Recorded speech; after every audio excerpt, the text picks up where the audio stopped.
Hai anak-anakku sekalian di rumah, Bapak sekarang mau bercerita. Ini cerita Bapak. Judulnya Pan Balang Tamak, anak-anakku. Dengarkan ya, ini lucu. Anak-anak yang ada di rumah semuanya. Dikisahkan ada seseorang yang bernama Pan Balang Tamak. Anak-anakku, Pan Balang Tamak ini adalah termasuk seorang yang kaya raya di desanya, anak-anak. Dan Pan Balang Tamak ini banyak sekali akalnya. Pan Balang Tamak ini seorang yang pintar, banyak akalnya. Dan dia ini tidak mau kalah, anak-anak. Pokoknya dalam pendiriannya dia supaya selalu menang. Tidak mau kalah sama sekali. Tetapi sayangnya, anak-anak, di balik kepintarannya dan kekayaannya, Pan Balang Tamak ini agak sedikit pelit. Dia tidak pernah menyumbang apapun di desanya. Sehingga anak-anak sekalian, kepala desanya termasuk warganya, banyak yang memusuhinya. Pada suatu ketika, anakku,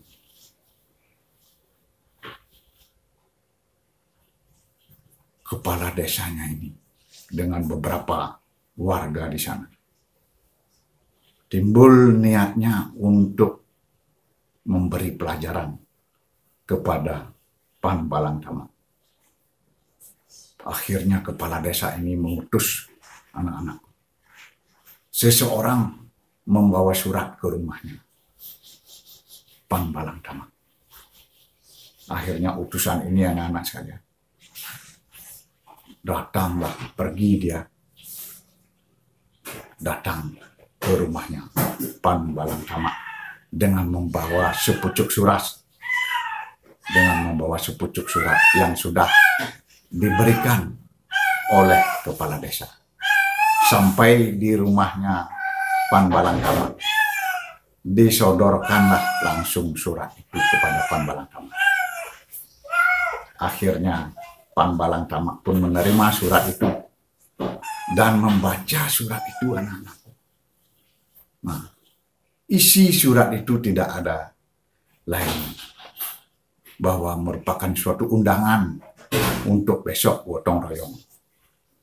Ya, isi suratnya, hai warga semua, dimohon besok pas turun ayam pagi hari, semua warga berkumpul di Banjar untuk mengadakan gotong royong, membersihkan saluran irigasi dan membersihkan saluran-saluran yang lainnya supaya pertanian menjadi subur.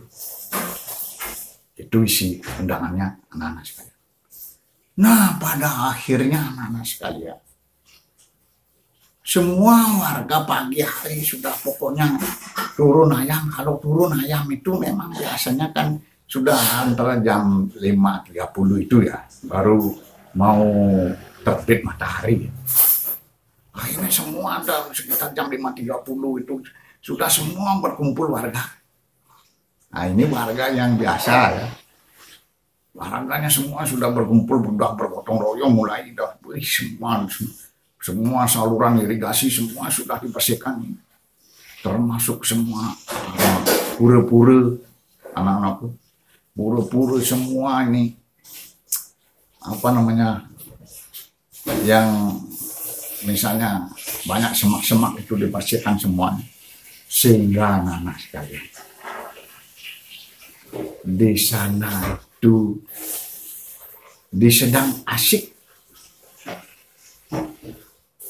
warga pada membersihkan, dilihatlah oleh kepala desa bahwa Pan Balang Tamak tidak hadir di sana ikut membersihkan saluran irigasi. Nah, karena tidak hadir Pan Balang Tamak, otomatis anak-anak sekalian kepala desanya ini merasa senang. Ya, sebab niatnya kepala desa adalah memang supaya Pan Balang Tamak ini, karena Pan Balang Tamak ini seorang malas. Nah, Pan Balang Tamak ini supaya memang diharapkan supaya tidak hadir. Ya, dengan tidak hadirnya bisa diberikan denda kepada Pan Balang Tamak ini. Jadi niatnya kepala desa ini untuk memberi pelajaran kepada Pan Balang Tamak ini, kalau tidak hadir didenda, dan dendanya itu banyak uangnya. Pada zaman dahulu itu siu dibilang 1 juta uang sekarang. Nah, akhirnya sudah nggak datang sampai habis gotong royongnya, kira-kira jam 11-an. Baru nongol ini si Pan Balang Tamak. Jam 11 sudah pada semua, sudah berkumpul, sudah habis, sudah selesai gininya, gotong royongnya. Baru mereka datang. Nah, akhirnya semua warga di sana yang memang sudah nggak senang pada Pan Balang Tamak ini bersorak dan seraya mau mengadili Pan Balang Tamak ini. Nah, sekalian, akhirnya kepala desa memerintahkan untuk semua duduk, ya, untuk semua duduk di Balai Banjar, dan menyuruh Pan Balang Tamak ini juga duduk mempertanggungjawabkan perbuatannya tidak hadir gotong royong di pagi hari. Akhirnya setelah duduk dengan rapi anak-anak sekalian, kepala desa berkata, "Hai Pan Balang Tamak, mengapa engkau tidak hadir? Kalau Anda tidak hadir, berarti Anda sesuai dengan awik-awik atau undang-undang yang ada di desa ini. Anda harus didenda siu 1 juta uang sekarang." Tetapi anak-anakku, Pan Balang Tamak ini pun menjawab. Dia dengan manis berkata, dengan tidak ada keraguan-raguan dan dengan tidak ada emosi, manis. Pan Balang Tamak pun menjawab, "Sebentar dulu, Bapak Kepala Desa yang terhormat." Dia bilang begitu. "Sebentar dulu, Bapak Kepala Desa yang terhormat. Jangan sewenang-wenang untuk mau mendenda saya siu 1 juta. Sekarang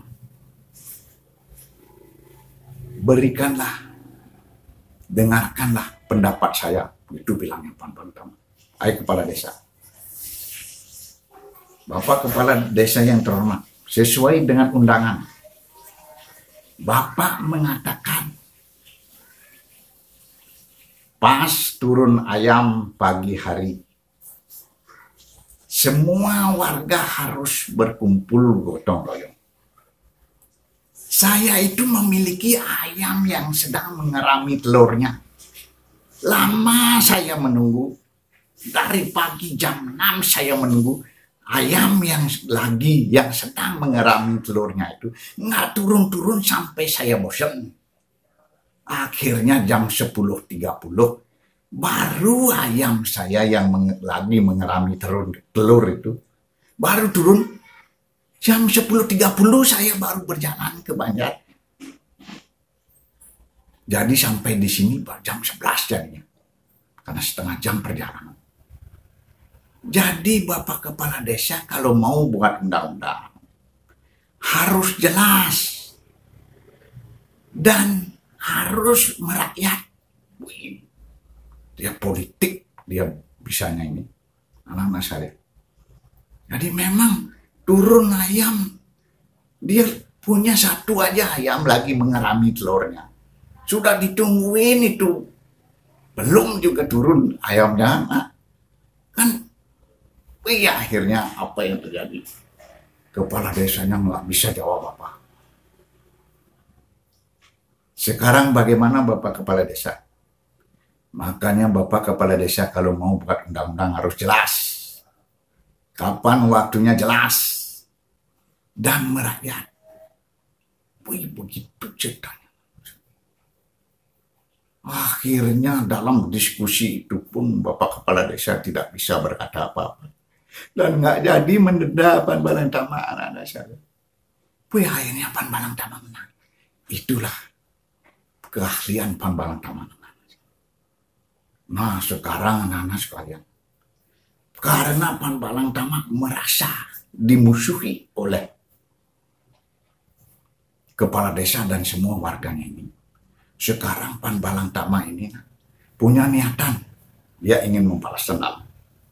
Ya, sekarang adalah lagi utusan ke rumahnya untuk pertemuan di Balai Banjar. Lengkap dengan jamnya sekarang.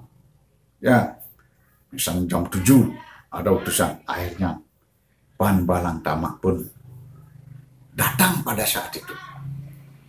Tetapi, nah, sebelum Pan Balang Tama ini datang, dia sudah punya rencana. Dia menyuruh istrinya membuat jajan iwal. Tahu nggak jajan iwal? Jajan iwal itu itu terbuat dari beras hitam. Tetapi kalau jajan iwal yang sekarang kan dia kotak-kotak ya. Tetapi ini disuruh istrinya membuat jajan iwal yang hitam rupanya itu kan beras hitam bahannya itu. Yang hitam rupanya tapi disuruh membuat seperti kotoran anjing. Hitam itu seperti kotoran anjing. Pokoknya dibulat-bulat dah itu kayak kotoran anjing. Mau digiling-giling itu pokoknya kayak kotoran anjing. Nah, akhirnya undangan jam 7 Pan Balang Tama itu sudah datang ke Balai Banjar sekitar jam 5. Mendahului 2 jam. Akhirnya jajan iwal itu yang sudah bentuknya kayak kotoran anjing itu ditaruhlah di Balai Banjar. Ditaruh di Balai Banjar. Taruh di Balai Banjar di sudut-sudut. Akhirnya setelah ini berkumpul semua warga sama kepala desanya. Nah, sebelum kepala desa ngomong, dia sudah ngomong duluan. Bapak Kepala Desa yang terhormat, semua warga yang terhormat, yang saya hormati, mohon kiranya saya untuk berikan izin, barang siapa yang mau makan kotoran anjing ini, padahal sudah dia meletakkan kotoran, itu jajan iwal sebenarnya itu. Barang siapa yang mau makan kotoran anjing ini, saya akan kasih upah siu, saya akan kasih uang siu 1 juta uang sekarang. Wih, karena semua warga itu melihat itu udah kotoran anjing itu, wih, dia sengaja dibuat sedemikian rupa supaya bentuknya itu kayak benar-benar kotoran anjing gitu. Akhirnya semua warga tidak ada mau. Apa yang dibilang kepala desa sekarang? Hai Pan Balang Tama, kamu buat undang-undang aneh, masa kotoran anjing dikasih makan warganya, disuruh makan warganya semua. Kamu sendiri sekarang yang makan, itu dibilang kepala desanya. Karena kepala desanya ini memang sudah sirik, sudah benci kepada Pan Balang Tama. Akhirnya, Pan Balang Tama, kamulah yang makan sekarang itu kotoran anjing itu. Nah, padahal anak sekalian, Pan Balang Tama ini sudah itulah yang kata-kata itu yang ditunggu-tunggu. Kata-kata dari kepala desa itu yang ditunggu-tunggu oleh Pan Balang Tama. Supaya disuruh dia makan panik. Nah, berkatalah ini si Pan Balang Tama, Oke, wahai kepala desa yang terhormat, semua warga yang terhormat, saya akan makan kotoran anjing ini. Tetapi kalau saya makan anjing ini, apa imbalannya dari saya? Wih, dia akhirnya kepala desa, ya saya akan kasih siu kepada Anda. Saya akan kasih 1 juta kepada Anda karena sudah benci nih. Oh, tapi akhirnya senjata makan tuan ini. Nah, karena dia sendiri yang buat Panbalang Tama ini kan otomatis dia makan itu. Padahal itu bukan kotoran anjing. Dia adalah itu jajani enak sekali dia bikin di rumahnya. Dimakan dengan lahap itu anak-anak semua warga tercengang. Wih, kok bisa Panbalang Tama ini makan kotoran anjing? Aduh itu. Akhirnya apa yang terjadi anak-anak? Dengan berat hati kepala desa ini mengeluarkan uang siu 1 juta kepada Panbalang Tama. Terus kalah, terus salah. Akhirnya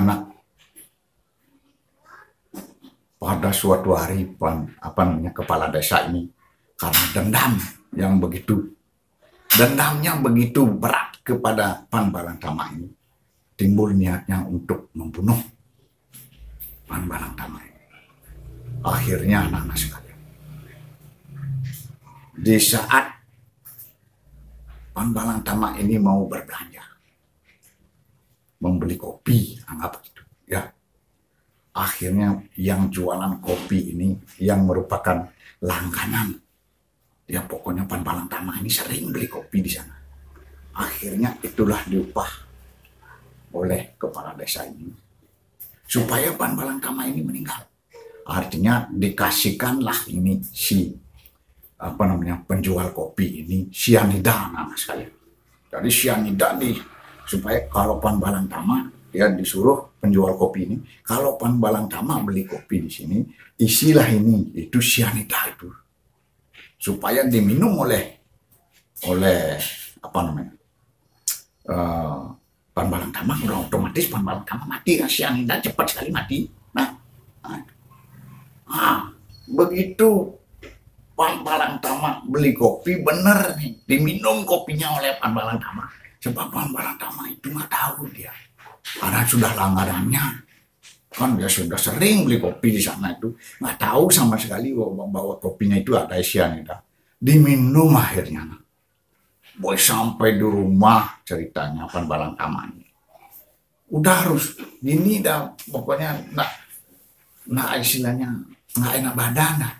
Sampai di rumah baru minum kopi, dia itu sudah gini ya, sudah ada firasat, saya baru beli kopi ini pasti dah ada sesuatu di kopi itu nih, adalah yang membuat saya mau membunuh dia nih.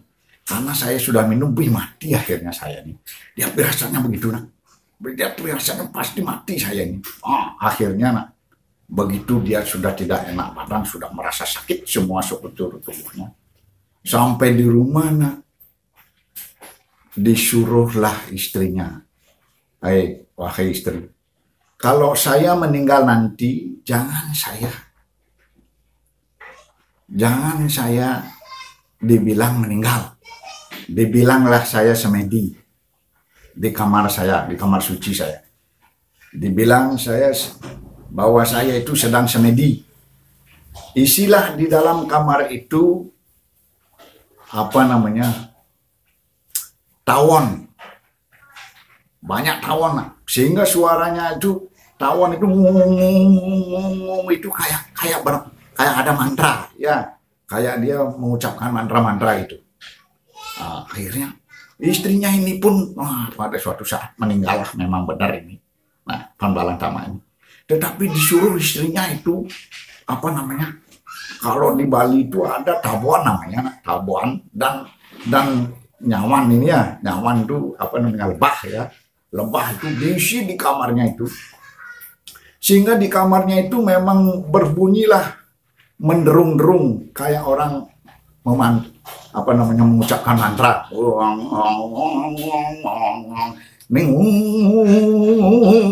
kan gitu ya, kayak orang mengucapkan mantra.